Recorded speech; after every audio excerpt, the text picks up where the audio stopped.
we created a TIF district there, tax increment financing. It's where the city agrees with the state on a certain proposal for a TIF district. And when something becomes a TIF district, and there's a lot of rules about who can do that and who can't, then, to try to simplify it, they take the basic bottom line, what it's earning in revenues and creating in taxes, undeveloped, and they predict what it will, the increment, what it will bring in from what it's valued now in revenues to what it's valued when it's developed as a TIF. And that interim increment then goes back to fund things in the project, and eventually it comes back to the city.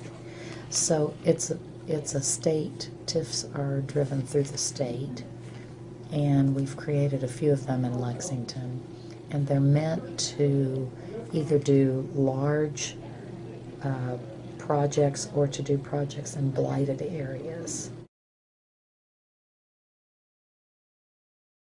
If you lived in a neighborhood and you decided to tear your house down and build a bigger one, which happens quite often in Lexington, they call them tear downs, and then you didn't get your financing, and so it sat as green space and sat, and then the neighbors said, ooh, we like it better without a house there.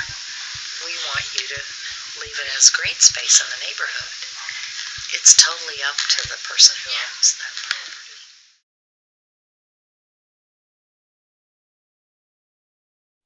The first one that came out was an old-fashioned skyscraper that came to a point. And one of the first comments I heard was, gosh, where are they getting their plans? North Korea hired Jeannie Gang a couple iterations later, and she had this fabulously modern, really inspiring. I actually may have seen that one. Yes, design.